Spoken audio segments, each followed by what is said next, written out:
नमस्कार साथियों, मैं Devendra Singh, history lecturer, DIET Matana.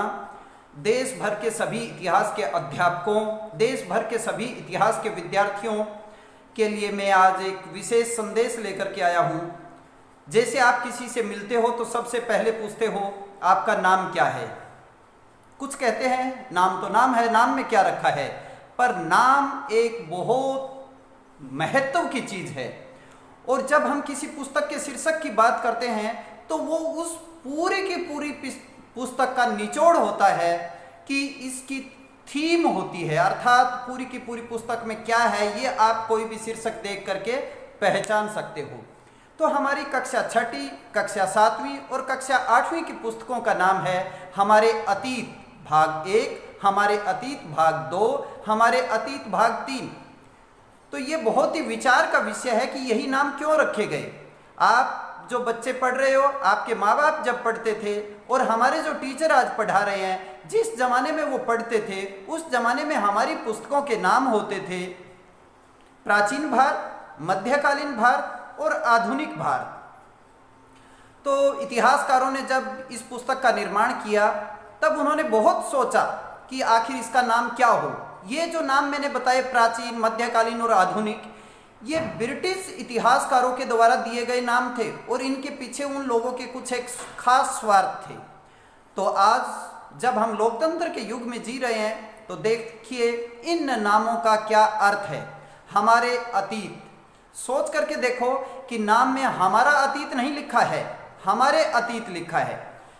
हमारा अतीत मतलब एक, कि पूरे देश का एक ही अतीत है, और हमारे अतीत का मतलब अलग अलग जगह पर अलग अलग लोगों के अलग अलग अतीत है, अर्थात बहुवचन में हमारे का प्रयोग हुआ है।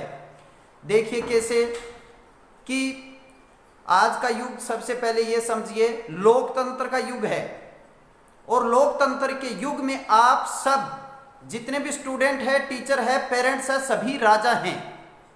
और एक जमाना था जब राजा एक होता था या उसके मंत्री या महत्वपूर्ण लोगों का ही शासन होता था, लेकिन लोकतंत्र में आप सब के सब राजा हैं।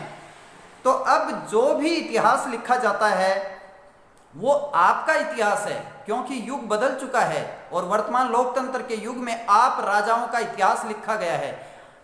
तो आपके पेरेंट्स, आपके एंसेस्टर अर्थात पूर्वज, जो किसान थे, जो मजदूर थे, जो कारीगर थे, जो आदिवासी थे, जंगलों में रहने वाले, जो चाहे मछुआरे रहे हो, चाहे राजा महाराजा रहे हो, आप चाहे कोई भी व्यापारी रहे हो, कोई भी कार्य करते हो, आपके पूर्वज, वो सब हमारे लिए लोकतंत्र के वर्तमान युग में सम्माननीय है।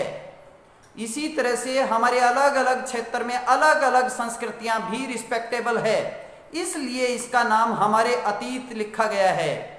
अब इस पुस्तक में जो इतिहास दिया गया है वो राजाओं महाराजाओं का और राजनीतिक इतिहास नहीं, जो आज से 15-20 साल पहले चलता था। 2005 में एनसीएफ बना और उसके बाद में जब नई पुस्तकें बनी उसमें ये पुस्तक का नाम हमारे अतीत रखा गया, अर्थात हम सब का अतीत, केवल राजनीतिक लोगों का ही नहीं, केवल पॉलिटिशियनों का ही नहीं।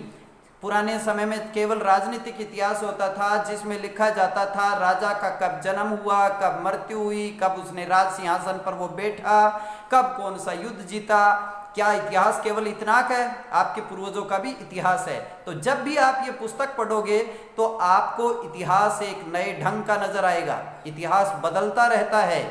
तो 2005 के बाद में हमारे अतीत नाम से जो ये पुस्तक छपी, ये बहुत ही महत्वपूर्ण है। इसके शीर्षक को समझिए, इसके शीर्षक का आदर कीजिए। ये आप सबके पूर्वजों का इतिहास है। तो आप सबका बहुत बहुत धन्यवाद। जय हिंद, जय भारत।